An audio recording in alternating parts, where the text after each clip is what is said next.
We've got a lot to talk about today, so get in here. This is Jack with Cosmic Road. I talk about UFOs and the paranormal. Please hit like and subscribe and let me know what you think in the comments below. This first one is really cool from Jay Anderson, who says, exclusive UFO footage recorded by defense sector executive and U.S. Army veteran. Sources identify is protected for now, or the identity is protected for now, but we are discussing an interview. They are having frequent experiences with various forms of orb phenomena from a defense sector executive. All right, that sounds super intriguing. Maybe I can minimize my head so you can see this guy better. Check it out. And yeah, I guess the epileptic warning. This guy is strobing like a madman. Really beautiful orb. Looks kind of faceted.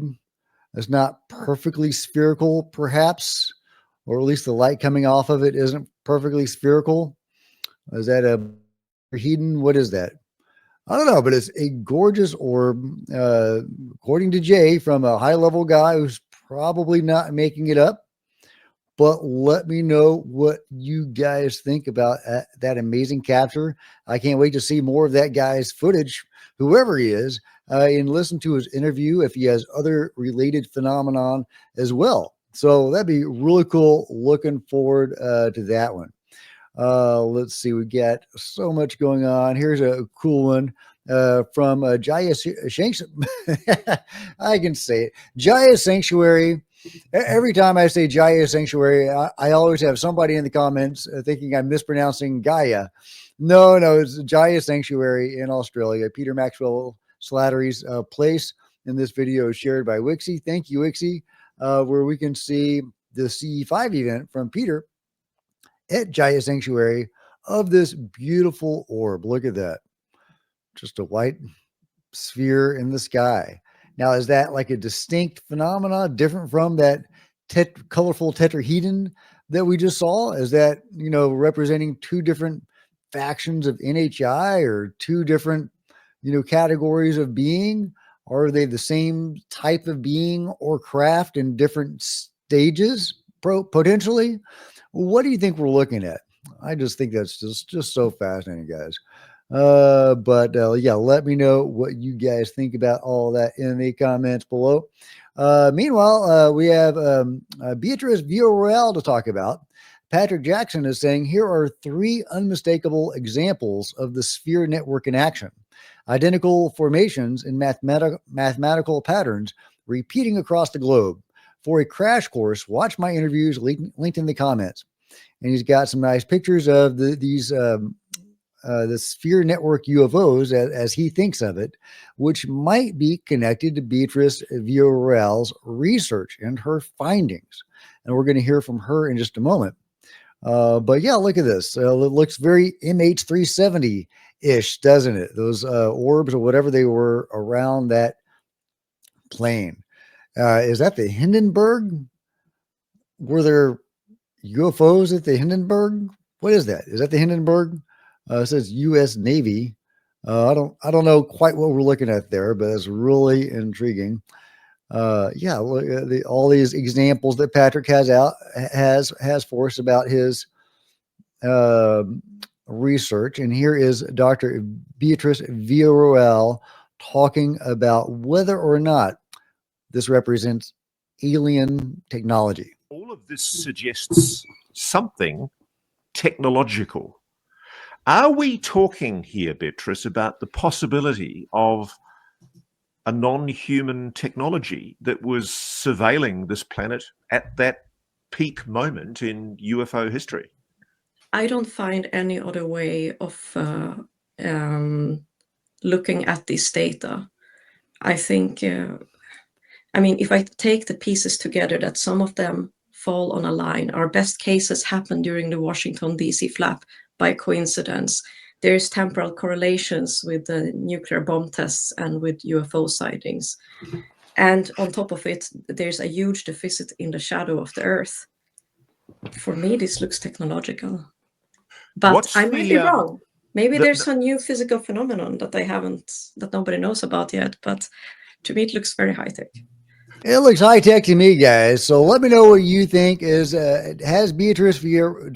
Beatrice Villarreal found a network of UFOs around the Earth that existed back at that time, and that, based on various other people's research and findings and photos, might still exist today? Does that connect in any way to those orbs or tetrahedrons or whatever they were that we just saw? Is that all part of the same thing? This is fascinating. This is important. We need to know what we're dealing with here. Now, all of this would help if we got some UFO disclosure, right? Well, Jeremy Corbell apparently is instrumental, or not, I don't instrumental, maybe that's overselling it, but apparently Jeremy Corbell is playing a large role in the next UFO hearing. I thought that was really interesting. I should tell our audience, we have been in touch with members of Congress, with congressional staff, the people who are working to set this hearing in motion about potential witnesses. You way more than me, but you've talked to them a lot. You've been involved with it a lot. You're trying to help them put together a good event, a powerful event that is meaningful in the utmost way. It's hard. This stuff is hard. The UFO public can sit at home and read on Twitter or X and say, this is what we want. We want this witness. We want somebody who's going to tell us this, who has hands-on taking apart flying saucers. That's what we want. And we're not going to settle for anything less. It's risky for those folks. The legality of it is not really clear on whether they are protected by sharing classified special access program information with members of Congress. And you and the staff members and the elected members are trying to do their best to put together a whopper of a hearing, but it's hard. Yeah. The staff members that are working on this are highly dedicated, really intelligent folks, and really open to hearing, from different people. Now, some people that I've nominated and brought in, they're not fully allowed to talk about everything in an open hearing, and they don't want to have to sit there and be like, closed session. So we're trying to find that sweet spot where people can tell as much as they can without kind of crossing that line of strategic advantage or something like that. So look, man, we get what we get. But I think at this point, if we keep pushing to get and educate these congressional members who are, again, under Luna with this task force, highly dedicated. I am actually really excited to be working with this group of people just to nominate and bring people in, because it's very different than the last hearing, which is great. Okay, so that's exciting that he thinks that the Congress people that are working on this right now are better than the last group. I think that's really interesting. I don't know why that is exactly. Trying to get a better screen grab of Jeremy there. That'll do. Sorry, Jeremy. Yeah, so interesting that the Congress people are better. I'm intrigued by this, strategic advantage issue, that they can't reveal what we have openly and in public because of a strategic advantage problem. The Russians or Chinese or our enemies will know what we have and what we are capable of, or maybe even the limits of what we're capable of, so that they can work around that. That's the idea, right? So does some of this UFO technology have some bearing on that? Meaning, can we weaponize some of this stuff? Now, obviously, that's the first thing the military thought of when they got their hands on this tech way back in the day. However, since it has never been used in war that anybody can really point to, it doesn't look like the beings that gifted or allowed us to have this technology want us to weaponize it or allowing us to weaponize it. And since no other country has been able to weaponize it either, that seems to be a condition across the board. So I'm interested in what this strategic advantage might be. Maybe there's some derivative technologies that can be weaponized that are allowed, or that's just a smokescreen because they don't want to reveal the truth that we are not alone. But let me know your thoughts. Either way, it sounds like Jeremy Corbell is right in the mix on all of this. And I think that's really interesting. And, go Jeremy. Meanwhile, I thought this was very intriguing. I may have to go into this further later. I haven't read the article yet, But James Hotchkiss, one of the psionic assets of Skywatcher, is talking about what the Russians are or were doing in terms of psionics. Now, we know that Russia had a competing remote viewing program, or indeed that it was actually the American remote viewing program that was started to compete with the Russian program.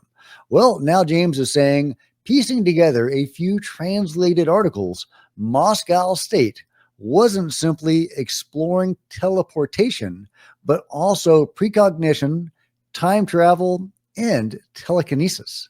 Russian academics have been studying these topics since the late 19th century. Well, those are academics studying a topic, but what are they doing about it? Surely they're doing something about it, right? The CIA didn't start the remote viewing program in the States because the Russians weren't actively doing stuff. So what did they get to work? How far along is the remote viewing program? What about their teleportation? Do they have, telekinetics that can actually do stuff that, can affect stuff, operationally? Man, I would love to know. And Bill Robertson is posting this from Psy Games. The room, let's go. Get loud.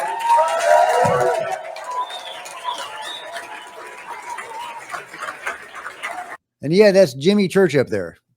30 seconds to get acquainted and say hello before they hit start, or just go? Okay, then I say it's go time.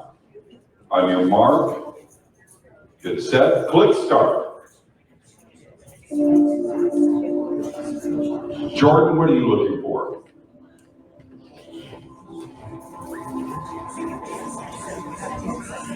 And this is also fascinating.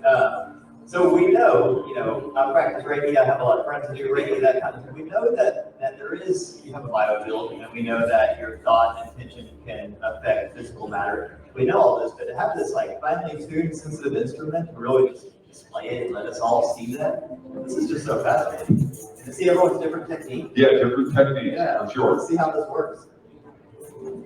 So Jeff has to do clockwise. David has to do either clockwise or counterclockwise. Ryan has. Okay, I'm hearing some music in the background, so I'm going to mute it. But that's just so fascinating. So they are using telekinetic abilities. Now, I have some experience with this. I could talk more about that if you guys want to hear about it or maybe potentially see something. Yeah, this is so fascinating that these guys are doing it. And I love it. They're doing it publicly. And I just think that is super groovy. I need to get one of those gadgets to play with. I don't know where I can get one of those gadgets. Anybody have a clue where I can get one of those gadgets? But this is super cool that this is starting to get out in the open. People are starting to talk about it. I might need to start talking about my own experiences as well more. But one thing people are talking about is UFOs. In fact, Tulsi Gabbard is saying UFOs might be legit and she is interested. My husband is in the corner, for the record, pumping his fist right now that you're asking this question. So, I mean, is there anything, we've had some declassification of some very strange videos that look like they are, unidentified flying objects. Is there anything in the files that you think you could find or you have found? Nothing that I'm prepared to talk about today. Ooh. So watch this space. Say what? Watch this space. We are I'm just going to say this. We're continuing to look for the truth and share that truth with the American people. Okay, well, that's reassuring. I guess when she said watch this space, she didn't say no. She said they are going to share the truth with the American people, or maybe some fragment of the truth or some measure of the truth, whatever they can. Clearly, from what Jeremy Corbell is saying, they can't reveal everything, which is so frustrating. We need the Band-Aid ripped off of this bad boy. Those UFO control group guys have been doing shady things for God knows how long. A lot of people have been hurt because of it. They may have made deals with beings. It looks like there are deals with beings and they are working with beings. Meanwhile, they are shooting at UFOs occupied by other beings, potentially involving humanity in some sort of proxy war. Meanwhile, the UFO control group is assisting in abductions and murdering people. I mean, it's some shady stuff. Yeah, and it gets even weirder. So we clearly need to rip the Band-Aid off of that. We need public oversight of these black programs. If they're involving us in a proxy war between alien or NHI races, that's kind of something that we need to know about and have our say in, right? So, we need the full truth, but at least Tulsi is talking about maybe potentially giving us a little truth. At least she is interested, and I support that. So, Godspeed. Let's see what comes of it. Speaking of the Psy Games, Chris Bledsoe is sharing another UFO video that came out of Psy Games. Now, some are trying to debunk these or as bugs or birds. I think birds is the prevalent one that people are trying to say this is. So let me know if you think this is a bird or if you think this is something genuinely anomalous that they captured at a CE5 event at Psy Games. Let me know what you think about it all in the comments below. Like and subscribe. Hit the bell to be notified of future videos. You don't want to miss a thing. Join me on social media, Facebook and Twitter below. If you want to support Cosmic Road in a bigger way, consider grabbing a coffee mug or a t-shirt in the merch store below or becoming a channel member. Channel members are rock stars, and I really do appreciate you guys' support. Thank you. Meanwhile, there's plenty of other videos on the channel. Not all of them feature surprisingly giant polar bears. I mean, damn, that guy's much bigger than I would have expected. Woo! Oh, but yeah, there's plenty of other videos, and I'll see you guys next time. This is Jack with Cosmic Road signing out.